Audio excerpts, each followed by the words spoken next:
Hello बच्चों, आज हम चैप्टर नंबर 4 का सेकंड पार्ट करेंगे। लास्ट पार्ट में हमने क्या क्या पढ़ा था इसका एक बार हम रिवीजन कर लेते हैं। आधारभूत ज्यामितीय अवधारणाएं, ये चैप्टर का नाम था। देन उसमें हमने पढ़ा था कि ज्योमेट्री बोलते किसको हैं। नेक्स्ट, बिंदु जो सिर्फ एक डॉट हो, बिंदु, इसे हम बिंदु कहते थे। देन उसके बाद में रेखाखंड, दो बिंदुओं को मिलाने वाली रेखा रेखाखंड कहलाती है। ओके, इसकी लंबाई फिक्स होती है, इसे हम रेखाखंड कहते थे।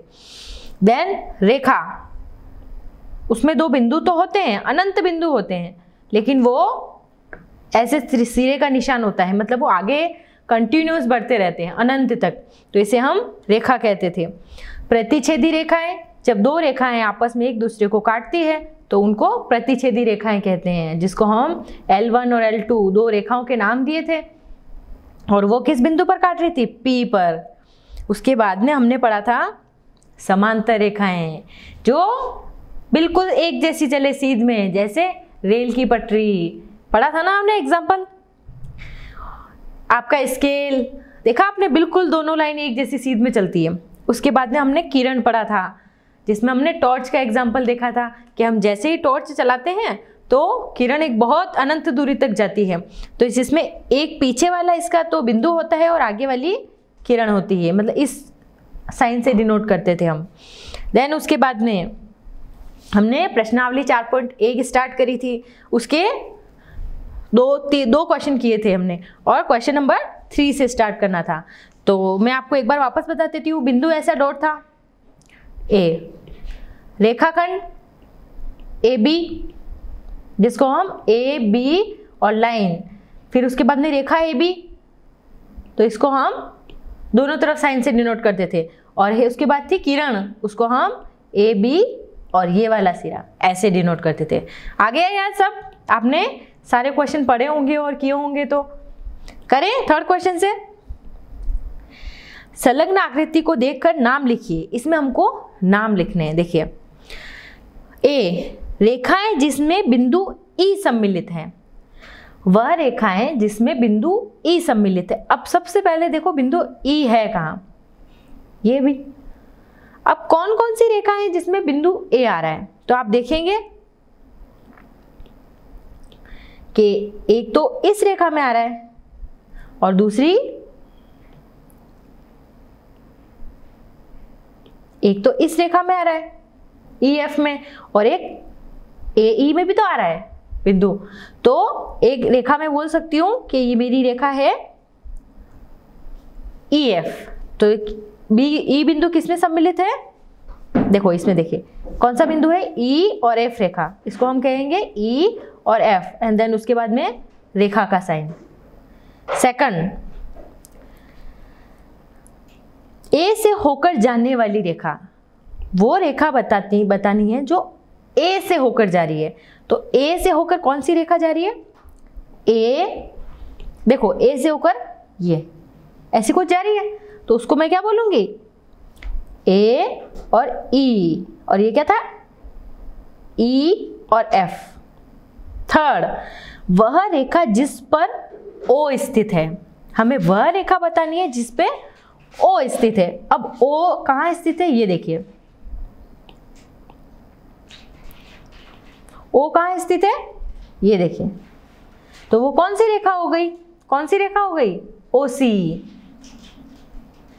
OC। ओके। डी, प्रतिच्छेदी रेखाओं के दो युग्म बताने। प्रतिच्छेदी रेखाएं यानी जो आपस में एक दूसरे को क्रॉस में काटती है, तो वो हम प्रतिच्छेदी रेखा बोलते हैं। तो दो युग्म बताने हैं, कोई से भी आप बता दीजिए, कोई सी भी रेखा जो प्रतिच्छेदित हो रही है। पहला पेयर बताऊं, एक ये रेखा क्रॉस हो रही है, दूसरी रेखा ये हो रही है ना। सेकंड पेयर, ये रेखा ये भी तो क्रॉस हो रही है। तो आप कोई भी दो युग्म बता सकते हैं। तो आप ऐसे लिख सकते हैं कि AE और CO, और दूसरा पेयर AE और EF। हो गए दो रेखाओं के, तो उसके ऊपर रेखा वाला साइन ऐसे वाला आया, समझ में? नेक्स्ट, अब एक अच्छा क्वेश्चन है, निम्नलिखित से होकर कितनी रेखाएं खींची जा सकती है? पहले एक बिंदु और दूसरा दो बिंदु। अब देखिए, अगर मेरे पास सिर्फ एक बिंदु है, ये कोई मेरे पास ये बिंदु है, अब इससे मैं कितनी रेखाएं खींच सकती हूँ? देखो कितनी रेखाएं खींच सकती हूँ, इससे तो मैं अनंत रेखाएं खींच सकती हूँ, क्योंकि देखो एक रेखा जो इस बिंदु से होकर जानी चाहिए, दूसरी, तीसरी, चौथी, पांचवी, छठी, ऐसे करके मैं अनंत रेखा, एक बिंदु से होकर जाने वाली अनंत रेखाएं खींच सकती हूँ। तो इसका आंसर क्या होगा? इनफाइनाइट, अनंत। अब दो बिंदुओं से, मेरे पास कोई दो बिंदु हैं, अब इनसे मैं कितनी रेखाएं खींच सकती हूँ? इनसे सिर्फ एक, क्योंकि अगर दो बिंदुओं को मिलाना है मुझे, दो कोई पॉइंट है, उन दोनों को आपस में मिलाना है, तो कितने रेखाएं होंगे? सिर्फ एक। तो ये चीज ध्यान रखनी है कि एक बिंदु से अनंत रेखाएं और दो बिंदु से सिर्फ एक रेखा खींची जा सकती है। ये बात आपको याद रखनी पड़ेगी कि एक बिंदु से अनंत रेखाएं और दो बिंदु से सिर्फ एक रेखा खींची जा सकती है। नेक्स्ट, निम्नलिखित स्थितियों में से प्रत्येक के लिए एक रफ आकृति बनाइए और उचित रूप से उसे नामांकित भी करना है। पहला, बिंदु P रेखाखंड AB पर स्थित है। कोई बिंदु P है, वो एक रेखाखंड AB पर स्थित है। तो सबसे पहले मैं एक रेखाखंड AB बनाऊं। ये कोई मैंने रेखाखंड AB बनाया और उस पर कोई बिंदु P स्थित है। तो कोई भी ये बिंदु कर सकती हूं मैं, P कर सकती हूँ ना, ऐसे कि कोई रेखाखंड AB है और उस पर कोई बिंदु P है, ऐसे हो गया। करूं नेक्स्ट क्वेश्चन।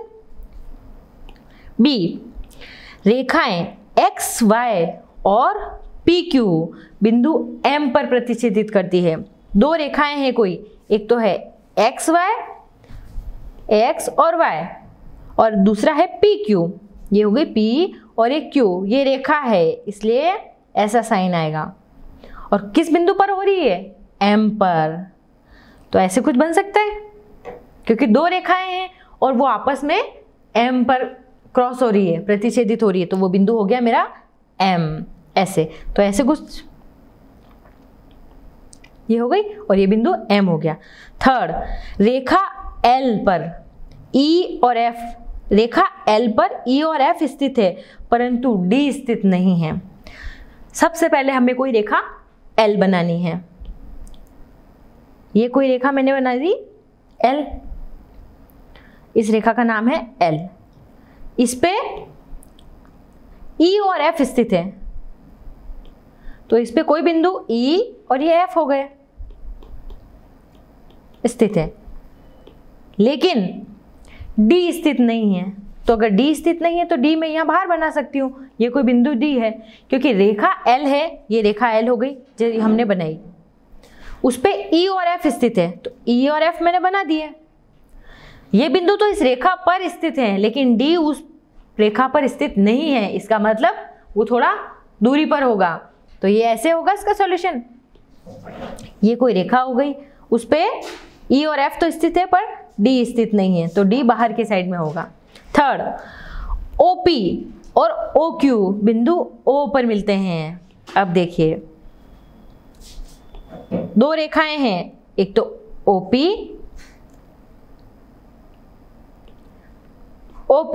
और OQ। ये हो गया OP और ये हो गया OQ। ये आपस में किस पे मिल रही है? O पर मिल रही है कि नहीं मिल रही है? तो ये बिंदु हो गया O जो कॉमन है, तो हो गया OP और OQ बिंदु O पर मिल रही है। तो ऐसे बना सकते हैं हम इसकी, बीच वाला हो गया O, P और O और Q। समझ में आ गया?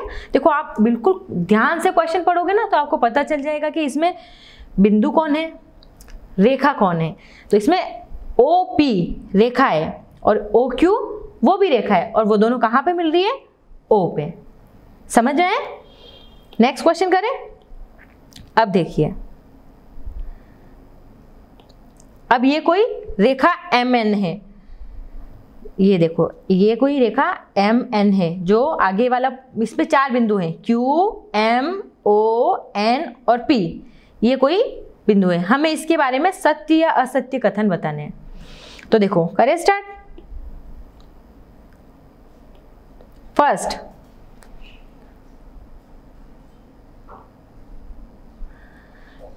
क्यू एम ओ एन और पी रेखा एम एन पर स्थित है। करें स्टार्ट। क्यू बिंदु, क्यू एम ओ एन और पी रेखा एम एन पर स्थित है कि नहीं है?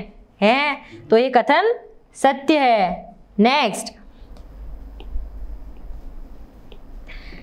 एम ओ और एन ये एम एन पर स्थित बिंदु हैं, बिल्कुल हैं, एम एन पर है ना स्थित बिंदु, क्योंकि देखो एम एन ऐसे डिनोट कर रहा है, यानी वो आगे और भी बढ़ सकती है। ये तो सिर्फ उसने 2 बिंदु बताए हैं, अगर मैं उसको आगे और बढ़ाऊं, ये साइन होता है कि आगे रेखा बढ़ रही है, तो इसलिए ये इस पर स्थित बिंदु हैं, बिल्कुल हैं। नेक्स्ट,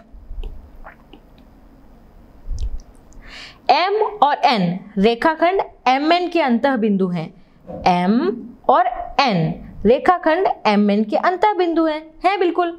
एम और एन कहाँ पे एंड हो रहे हैं? एम और एन पर, जो कि क्या है, रेखाखंड एम एन है। सही बात है, बिल्कुल, है ना, राइट, सत्य।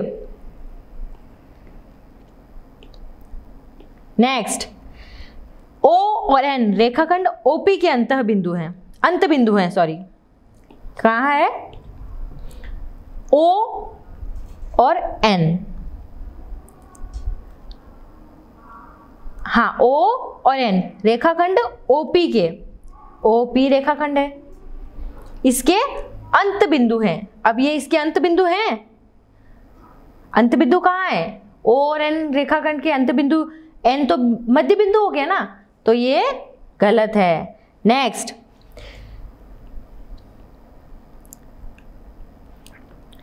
एम रेखाखंड QO के दोनों अंत बिंदुओं में से एक बिंदु है। अब रेखा QO ये हो गई। अब ये कह रहा है कि M QO के दोनों अंत बिंदु में से एक, अंत बिंदु यानी जो पहले वाला और सबसे लास्ट वाला, तो अगर Q और O ये दोनों हैं और M तो इसका मध्य बिंदु है ना, अंत बिंदु थोड़ी है, तो ये कथन असत्य है। नेक्स्ट क्वेश्चन, M किरण OP पर एक बिंदु है। अब किरण OP की बात करते, ये किरण OP है। अब ये कह रहा है कि M किरण OP पर बिंदु है। अब M तो यहाँ ठहरा और OP उस साइड में है, तो वो उस पर बिंदु है नहीं है, क्योंकि वो तो उससे पीछे की साइड में, वो उस रेखा पे आ ही नहीं रहा है, तो यानी वो नहीं है। नेक्स्ट,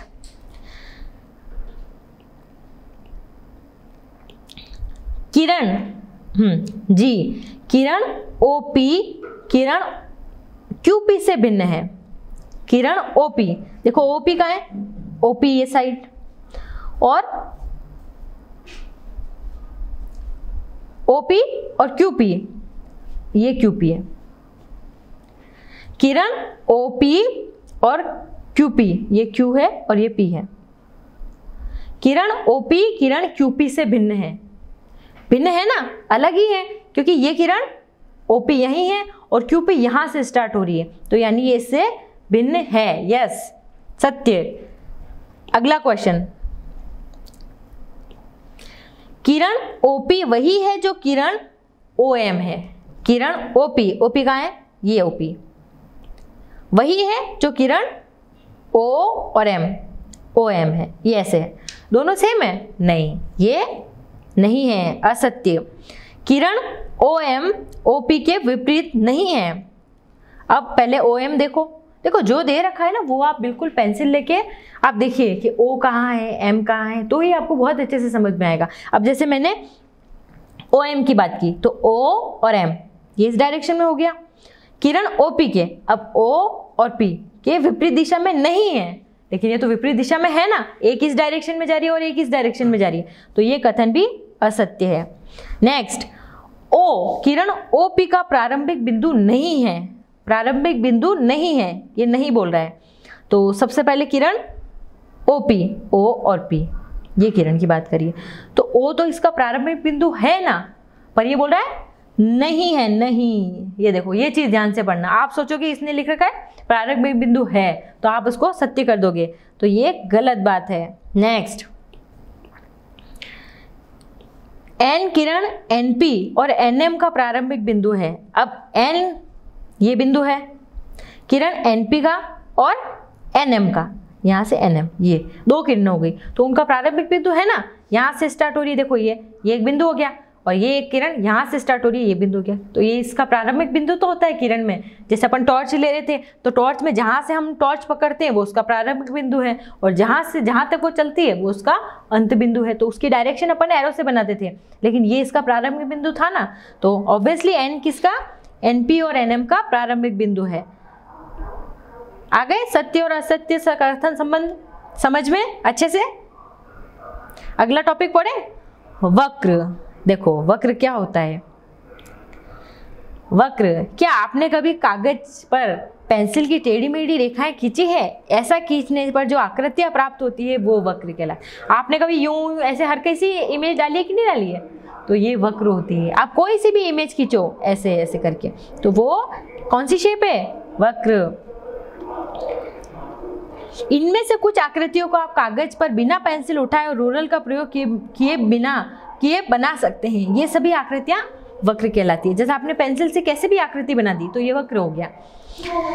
आम भाषा में वक्र का अर्थ होता है सीधा नहीं। देखो एक तो रेखा है जो बिल्कुल सीधी है, लेकिन वक्र क्या है? टेढ़ा है। मतलब एक तरह से समझ लो दोनों अपोजिट बच्चे हैं। रेखा तो है सीधी बच्ची और वक्र है टेढ़ा बच्चा। यूँ सोच लो, वह सीधा रेखा जो है वो अच्छी बच्ची है, लेकिन वक्र है वो शैतान बच्चा है। तो रेखा सीधी हो गई और वक्र टेढ़ा मेढ़ा हो गया। अब समझ में आ गया? गणित में वक्र सीधी भी हो सकती है, जैसा कि ऊपर लाइन में दर्शाया है। हाँ, लेकिन ये है कि वो शैतान बच्चा कभी कभी अच्छा भी हो सकता है। तो वो जो टेढ़ा मेढ़ा बच्चा था ना, रेखा सीधी थी, वक्र टेढ़ा मेढ़ा था, लेकिन वो वक्र सीधा भी हो सकता है। शैतान बच्चा अच्छा भी बन सकता है। ओके, तो जैसा फिगर 4.10 में दिखाया गया है। ध्यान दीजिए, आकृति 4.10 में वक्र 3 और 7 स्वयं अपने को काट रही है, जबकि 1, 2, 5, 6 स्वयं को नहीं काट रही है। यदि कोई वक्र स्वयं को न काटे तो वो सरल वक्र कहलाता है। देखो जैसे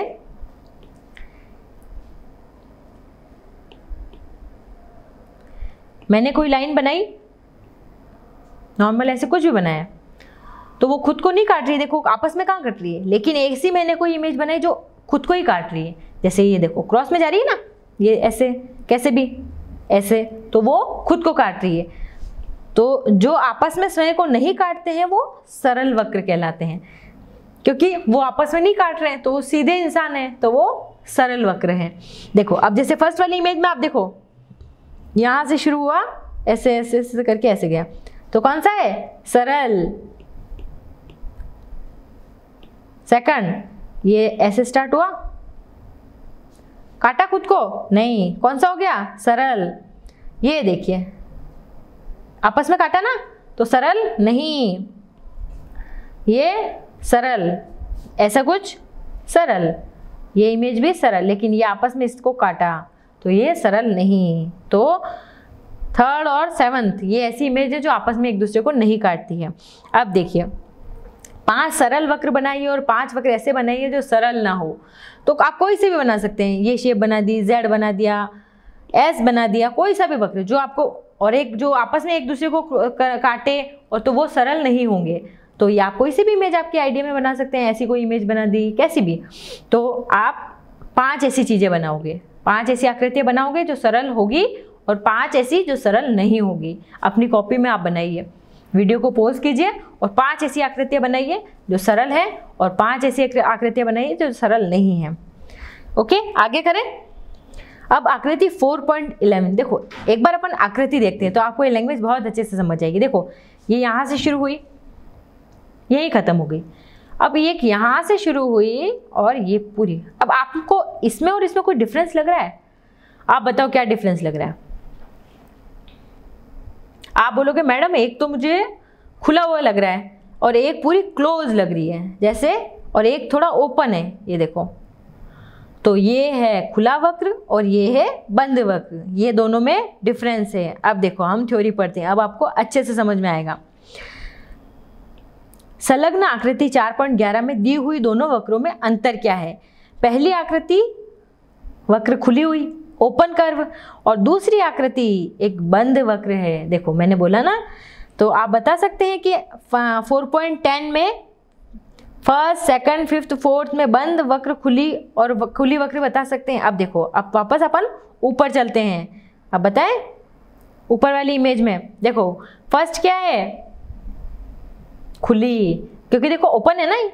सेकंड वाली बंद हो गई पूरी, बंद, ये वाली बंद, ये खुली, खुली, ये बंद और ये भी बंद। ऐसे तो हम कह सकते हैं कि खुली और बंद में डिफरेंस समझ में आ गया कि खुला कौन है और जो पूरा बंद हो जाता है क्लोज, तो वो बंद वक्र। अब हम आगे पढ़ते हैं।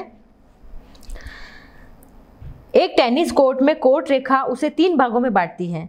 जैसे एक रेखा के एक और रेखा पर और रेखा के दूसरी ओर। जैसे आपने टेनिस बोर्ड देखा है कभी, जिसमें टेनिस खेलते हैं टीवी में? देखो ऐसे कोई होता है, उसके अंदर एक लाइन होती है। तो इसके 3 भाग हो गए। एक इस साइड खेलेगा बैडमिंटन, दूसरा इस साइड खेलेगा और ये बीच में नेट लगी होती है। तो 3 भाग हो गए। एक उस साइड खेलने वाला खिलाड़ी, दूसरी साइड दूसरा खिलाड़ी और बीच में नेट हो गई। तो ये एक बंद वक्र है। इसमें ये खिलाड़ी इस साइड नहीं आ सकता और दूसरा वाला खिलाड़ी दूसरी साइड नहीं आ सकता। तो हाँ, तो टेनिस कोर्ट में कोर्ट रेखा उसे 3 भागों में बांटती है। ये भाग है रेखा के एक ओर, रेखा पर और रेखा की दूसरी ओर। एक ओर से दूसरी ओर बिना रेखा को पार किए नहीं जा सकते। अब जब तक आप रेखा पार नहीं करोगे तब तक आप नहीं जा सकते। आपके घर की परिसीमा, बाउंड्री, घर को सड़क से अलग करती है। जैसे आपके घर के बाहर रोड है ना, तो ये आपका घर होगा और उसके बाहर ये रोड होगी, तो ये भी तो बाउंड्री बनी हुई है एक, तो ये आपके घर की सीमा को अलग करेगी। तो ये हम क्या बोलेंगे? परिसीमा।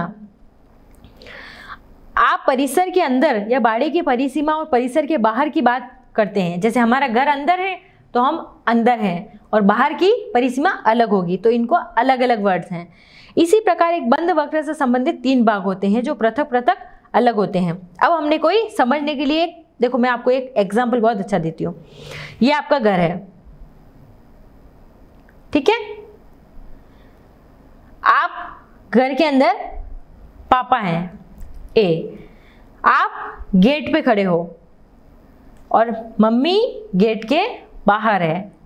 बाहर कुछ शॉपिंग कर रही है मम्मी, सब्जी वगैरह, तो मम्मी बाहर है और पापा घर में न्यूज़पेपर पढ़ रहे हैं, तो वो अंदर घर के अंदर बैठे हुए हैं। तो अब एक बात बताओ, अब इसमें मैं देखूं तो घर के अंदर कौन है? ए कौन है? जो पापा थे। घर के वक्र की परिसीमा पर कौन है? आप, जो आप गेट पर खड़े थे, जो बिंदु बी था। और अगर मैं बोलूं कि घर के बही भाग में कौन था? मम्मी, तो वो कौन थे? आपकी मम्मी, सी पॉइंट। अब समझ में आया? अंदर परिसीमा बाउंड्री पर और उसके बाद में बाहर की साइड में। तो ए वक्र के अभ्यंतर में, सी उसके बहिभाग में और बी स्वयं वक्र की परिसीमा पर स्थित है। समझ में आ गया? ए जो अंदर थे पापा, सी मम्मी जो बाहर थी और बी आप स्वयं जो उसकी बाउंड्री पर खड़े थे। तो वक्र के अभ्यंतर उसकी परिसीमा को मिलाकर उस वक्र का क्षेत्र रीजन कहा जाता है। जो आपने बंद वक्र खींचा है उसमें 3 क्षेत्रों को दर्शाया गया है। ये समझ में आ गया आपको कि वक्र के बारे में पढ़ा हमने। इसमें क्लोज कर्व और ओपन कर्व, एक तो बंद वक्र और एक खुला। बंद है यानी जो बिल्कुल दोनों इसकी लाइन से आके मिल रही है, खुला यानी जो खुली आकृति है कि आप कैसे भी बना सकते हो, ये हमने पढ़ा। आगे है उसके हम बहुभुज स्टार्ट करते हैं। देखो नाम क्या है? बहुभुज, यानी जिसकी बहुत सी भुजाएं होगी, नाम से ही स्पष्ट हो रहा है। तो बहुभुज नीचे दी हुई आकृति है 4.13 में 1 2 3 4 5th को देखिए। अब देखो इसमें हम देखेंगे तो ये कुछ आकृति है, सेकंड त्रिभुज है, ये ऐसी कुछ अलग आकृति है, ये कुछ समांतर चतुर्भुज है और ये ऐसी कुछ आकृतियां। तो आप इनके बारे में क्या कह सकते हैं? क्या ये बंद आकृतियां हैं? बंद तो है सारी, देखो ना सब क्लोज हो रही है और एक दूसरे से किस प्रकार भिन्न है। 4.13 में 1, 2, 3, 4 में कुछ विशेषता है, यह केवल रेखाखंडों से बनी है और ऐसी आकृतियां बहुभुज पॉलीगन्स कहलाती है। अतः एक आकृति बहुभुज होती है जब वह सरल बंद आकृति हो और केवल रेखाखंडों से बनी हो। समझ में आ गया बात? इसका मतलब देखो, अगर मैं फर्स्ट इसको देखूं, सेकंड इसको, थर्ड इसको और फोर्थ, ये सिर्फ रेखाखंडों से बनी है। लेकिन ये लास्ट वाली देखिए, ये तो ठीक था, लेकिन इसकी जो ये वाली शेप है वो किससे बनी है? वक्र से, मतलब कुछ टेढ़ी हो रही है, तो इसको हम रेखाखंड नहीं बोल सकते। तो ये वाली आकृति जो 1 से लेके 4 तक है ना, ये सारे मेरे बहुभुज हैं। ओके, और ये सारी बंद आकृतियां हैं। अब आप कोई सी भी 10 बंद आकृतियों वाले बहुभुज बनाइए, कुछ भी। आप टेबल बना सकते हैं, डस्टर बना सकते हैं, बॉल बना सकते हैं, त्रिभुज बना सकते हैं। आप ऐसे कोई से भी 10 एग्जाम्पल अपनी कॉपी में लिखिए। आप कौन कौन से 10 एग्जाम्पल मुझे दे सकते हैं। ठीक है, वीडियो को पॉज करो और एक बार 10 एग्जाम्पल लिखो, देन उसके बाद में वीडियो स्टार्ट करेंगे। ठीक है, आगे करूं।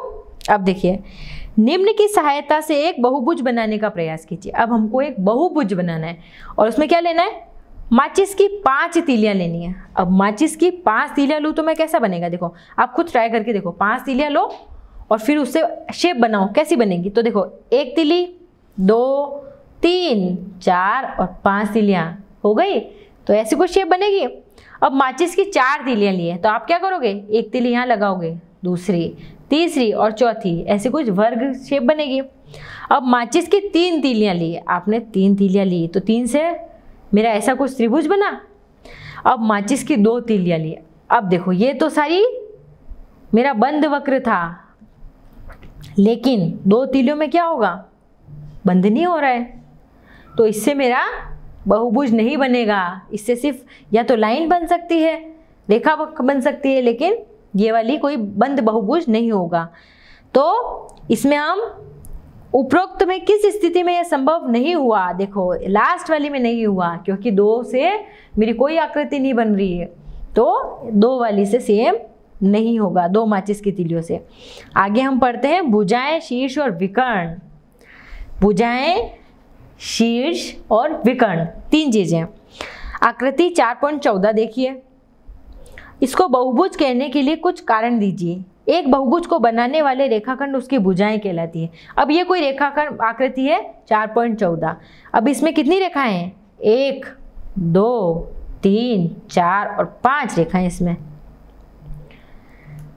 अब इसमें भुजाएं कितनी हो गई? 5। अब इस भुजाओं को मैं AB, BC, CD, DE और DA, ये तो हो गई इसकी भुजाएं। अब इसके कोने कौन कौन से हैं? जहाँ पे 2 भुजाएं मिलती है, अपने बोलते हैं इसके साइड, जैसे कमरे, रूम वगैरह होते हैं, कमरे होते हैं, उसका भी कोना होता है। जैसे ये टेबल है तो इसका ये कोना है, जहाँ पे 2 भुजाएं मिल रही है, तो इसको हम वर्टेक्स इसको बोलते हैं, जिसको हिंदी में बोलते हैं शीर्ष।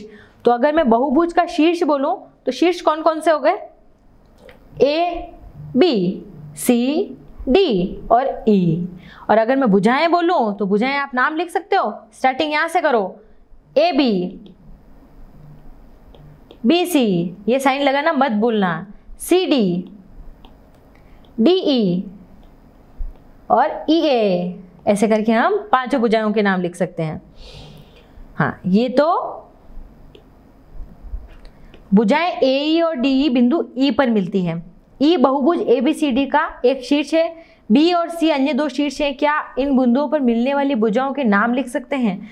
तो इस जो बिंदुओं पर मिलने वाली भुजाएं, कोई भी 2 भुजाएं बता सकते हैं ना, कि जैसे बिंदु B पर कौन सी भुजा मिल रही है तो आप कहेंगे AB और BC। अब मैं आपको कहूँ बिंदु D पर कौन सी भुजा मिल रही है तो आप कहेंगे AD और DC। तो आप उस बिंदु को ले लो, उसके बाद में वहां पे कौन कौन सी भुजाएं आ रही है तो आप उसके नाम लिख दो। ये तो भुजाएं पढ़ ली, शीर्ष पढ़ लिया। अब देखिए, क्या आप उपरोक्त बहुभुज ABCDE के अन्य शीर्षों के नाम लिख सकते हैं क्या? उसके सब शीर्षों के नाम लिख दो, ABCDE। कोई भी 2 भुजाएं जिनमें एक उभयनिष्ठ अंतः बिंदु हो बहुभुज की आसन्न भुजाएं कहलाती है। मतलब जिसमें कोई भी एक कॉमन पॉइंट हो, अंतः बिंदु हो, तो ए बी और बी सी में क्या आसन्न भुजाएं हैं। जैसे ए बी और बी सी लेते हैं,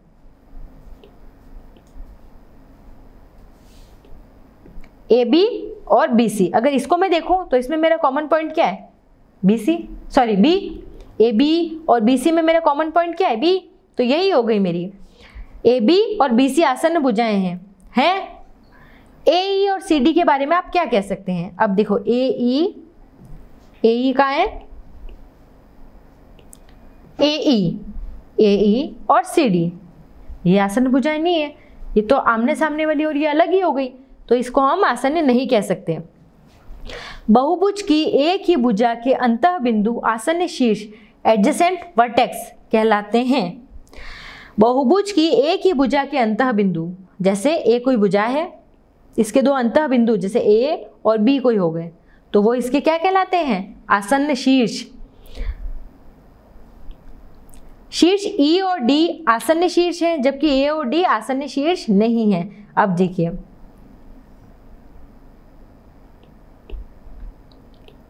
ई और डी आसन्न शीर्ष हैं, लेकिन ए और डी आसन्न शीर्ष कहाँ है, मतलब दोनों पास पास में होने चाहिए, तो ए और ई तो पास पास में, ई और डी तो पास में है, लेकिन ए और डी पास में नहीं है, ये विकर्ण पर हैं, तो हम आसन्न शीर्ष जो दोनों पास में हो उन्हीं को बोलेंगे। तो आसन्न शीर्ष ए और डी है और ई और डी है, और ए और डी आसन्न शीर्ष नहीं है। अब उन शीर्षों को लीजिए जो आसन्न नहीं है, ऐसे शीर्षों को मिलाने वाले रेखाखंड बहुभुज के विकर्ण कहलाते हैं। अच्छा, जो आसन्न नहीं है वो विकर्ण बनेंगे। देखो जैसे ए ई, ये तो आसन्न थे लेकिन ए और डी नहीं थे, तो ये इसका विकर्ण बना रहे हैं। अब ए और सी तो है लेकिन ए और बी नहीं है, तो इसका विकर्ण। ये ई, मतलब जो एक बात समझ लो कि जैसे आपका कोई पड़ोसी है, पड़ोसी नहीं उसके अलावा पड़ोसी का पड़ोसी, तो वो आपके विकर्ण पे हो जाएंगे। तो देखिए जैसे मैंने कोई लिया, ए का पड़ोसी कौन कौन हो गया, ई और बी, तो उन दोनों को छोड़ दो, उसके अलावा दोनों बचे हुए, ये इसके विकर्ण हो गए। समझ में है। दूसरा आपने लिया ई को, ई के पड़ोसी कौन है, ए और डी, उसके अलावा ये इसके विकर्ण हो गए। थर्ड अब ले ले डी पॉइंट, डी के पड़ोसी कौन है, ई और सी, तो इसके विकर्ण ये हो गए।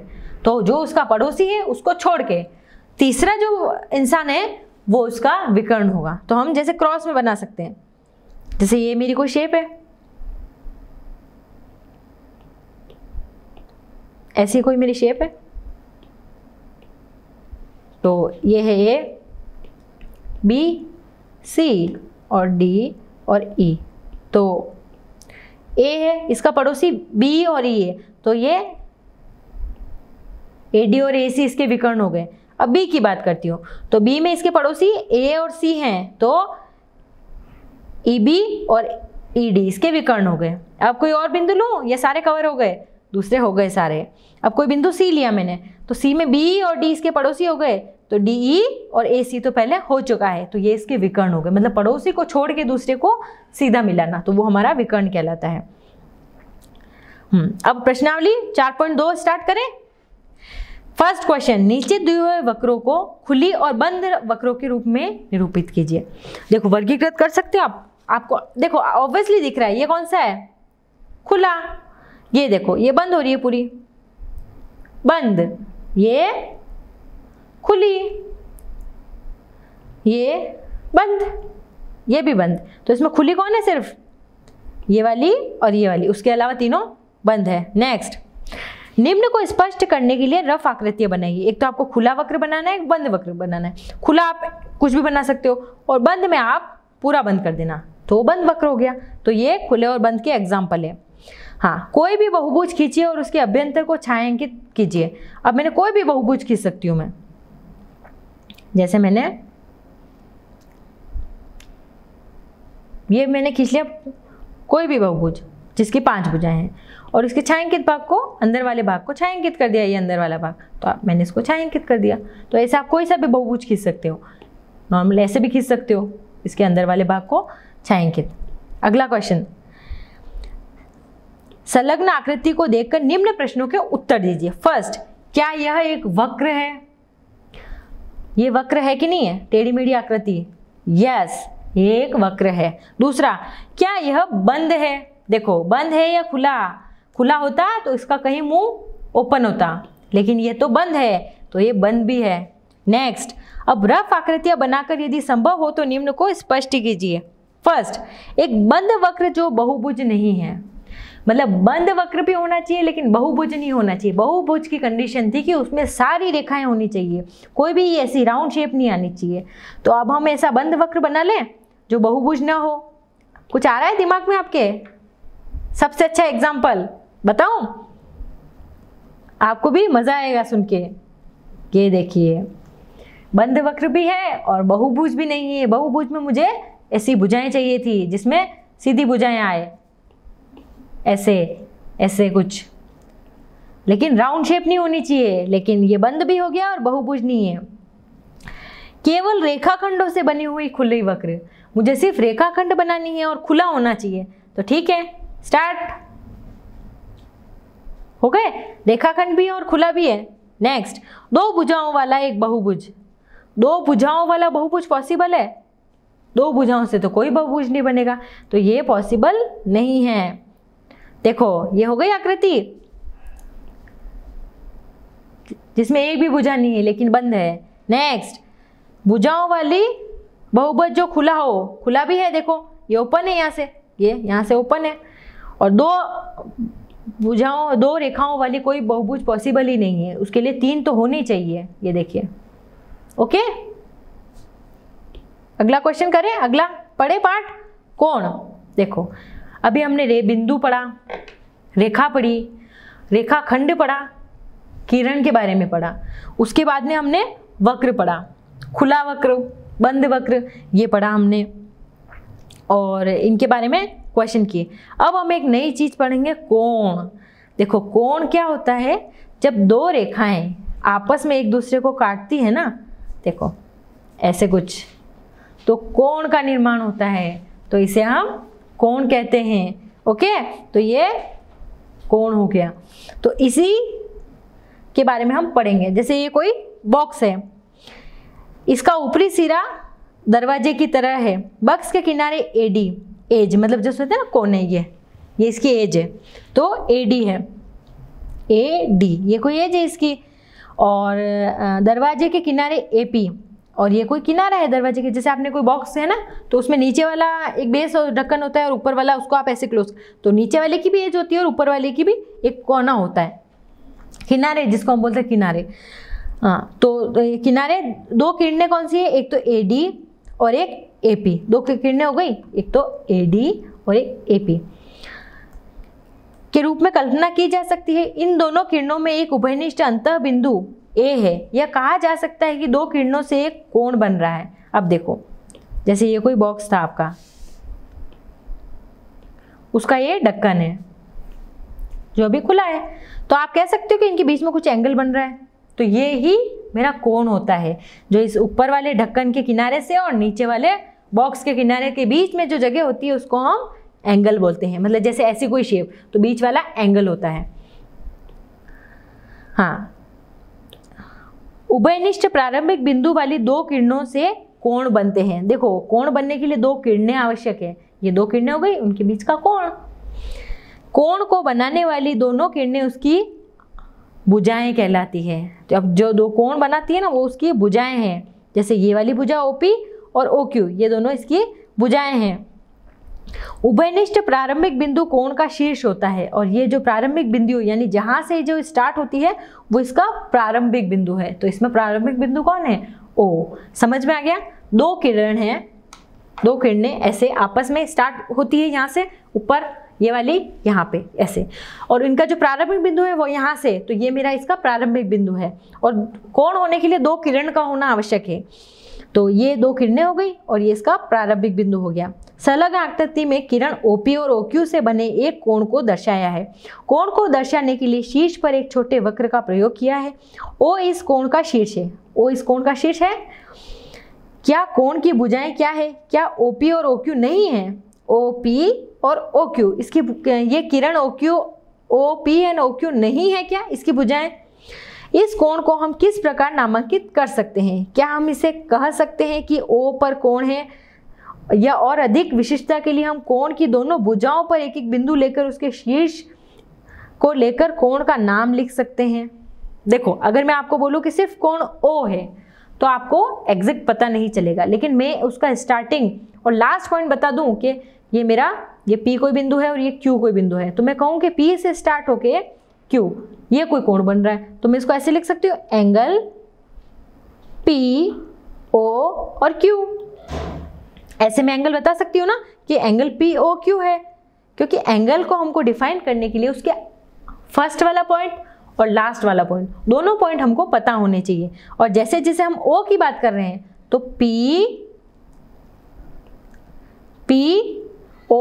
और Q ये 3 बिंदु हैं, और कोण इसलिए कि हम कोण बता रहे हैं और किसकी, O की बात हो रही है, लेकिन जो आगे वाला P है और Q है वो इसकी दिशा बता रहा है कि जैसे ये P है, ये O है और ये Q है, तो कोण O ये वाला, और वो स्टार्ट P से हो रहा है और Q दोनों इसके बिंदु हैं, तो हम इसे लिखेंगे POQ कोण।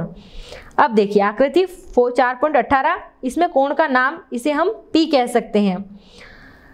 किस कोण को कोण P कहेंगे? देखो अब इसमें कितने कोण बन रहे हैं, एक कोण ये वाला है, दूसरा कोण ये वाला है और तीसरा कोण ये पूरा है, तो इसको हम 3 एंगल लिख सकते हैं। पहला एंगल APB, एंगल CPB और एंगल AP और C, तीनों कोण हैं, P पे 3 कोण बन रहे हैं, तो तीनों एंगल P को डिनोट करते हैं। ओके, आगे वाला पार्ट एक्सरसाइज 4.3 हम नेक्स्ट पार्ट में करेंगे। तब तक आप सारे क्वेश्चन की अच्छे से प्रैक्टिस कीजिएगा कि कोण तक हमने अभी पढ़ लिया है, तो आपको कोण, रेखा, बिंदु सारे प्रैक्टिस आपको खुद से करना और खुद से बनाना सारी चीजें, ताकि नेक्स्ट क्लास में हमको 4.3 और आगे 4.4 बहुत अच्छे से समझ में आए। ओके, सारे क्वेश्चन की प्रैक्टिस खुद से कीजिएगा। ओके बच्चों।